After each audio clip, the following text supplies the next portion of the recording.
Circus of albums continues. We have Every Time I Die with their brand new album, Low Teens. Now, a couple years ago, 2014, we talked about From Parts Unknown. We were extremely praiseworthy toward that disc, principally because Every Time I Die, while labeled principally as a metalcore band, they're not your daddy's metalcore band. They're not your brother's metalcore band. You know, the cool guy that in the 2000s was strutting his stuff, talking about how great Killswitch Engage is. Every Time I Die is a different beast altogether, combining elements of metalcore, hardcore, sludge, a little bit of thrash. This is, for lack of better terminology, the band that would be on the evolutionary chain somewhere between Ringworm and Dillinger Escape Plan, and that chaos only builds their mystique and really their credit, considering Ringworm we just gave tremendous marks to earlier this year. Dillinger Escape Plan we will encounter later. Wow. Now, what's interesting about this album is that this destruction that Every Time I Die really brings to the table with each one of their albums. It's something that's unrelenting. It's something that does not cease. It is aggressive. It is violent. And that's what makes it so interesting and intriguing, considering it's the type of speed and aggression and chaos that if a police officer would ask them to slow down and, you know, maybe take it off a notch, you know, ease off the Ritalin a bit, they'd probably pop the entire bottle and go faster than before. It would almost be like they decided to give themselves cocaine and became little speed ants or something like that. But other than that, this is controlled in some way, but it's just not really known to any sane individual as to how. Really, that's the problem. You're approaching it with sanity. That's not what you should do. Fear and Trembling starts off this disc, and it showcases that, considering your opening notes are the most off-putting ones that you're going to gain on the entirety of this record, considering it's off-key, off-beat. It really seeks of the struggle of somebody who's trying to sing a song for somebody that they really, really like or they really enjoy, but they've taken it to that obsession standpoint, spouting things such as "Death will not keep us apart." Little bit creepy. Lock up your daughters.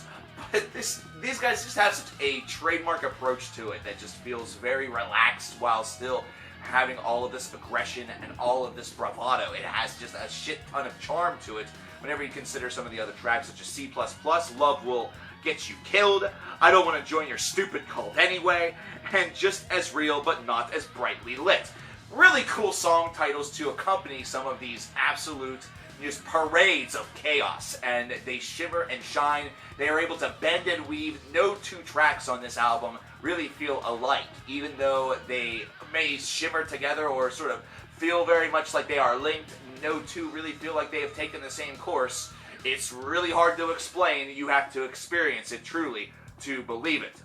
Now, the interesting part about this album is that most of these songs are hovering within the 2 to 3 minute range. It's very similar to what we got with Ringworm earlier this year, and we're so praiseworthy toward it. And once again, it is the long track on this disc that continues to impress. It is Religion of Speed, track number 10 on this 13-track affair. It blossoms over the 5-minute mark and just flows through the chaos. If there's any track that's going to feel like it's getting a little bit old, and it's getting a little bit, I guess, samey, there's a little bit of derivative nature starting to conjure itself within this. You'll learn through this song why they typically aim slow. But again, their construction process is smooth, so it's not entirely all of that real off-putting or distracting. Instead, it just showcases that some of the savagery that you got on other songs such as Two Summers or Awful Lot really reigns supreme, based around that chaos just sort of popping, as opposed to really needing to slow burn. But all in all, once again, Every Time I Die return with just an impressive amount of energy, a tremendous set of songwriting, and they're once again showcasing that they are sort of the unique one, the odd band out whenever it comes to some of the other groups within this display or style of heavy metal music. This is an 83 out of 100, another strong effort from these gents. Once again, you kind of have to approach this from an insane perspective. You can't just go in after listening to some Mozart and expect to really appreciate what Every Time I Die brings to the table. Their savagery will kick the freaking blue blood out of you. But this is also an album that really works best in those small doses, those short bursts of controlled energy, and that's what makes it really function at its highest level.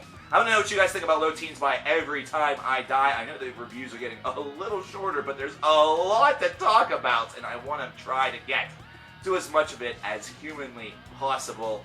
So I hope that you guys will come back where we will talk about albums from groups such as Giraffe Tongue Orchestra. What a name, right? We still have an Operation Mindcrime album to speak about and a few others, so definitely come right on back. I'm coverkillernation, and I'll talk to you next time. Take care.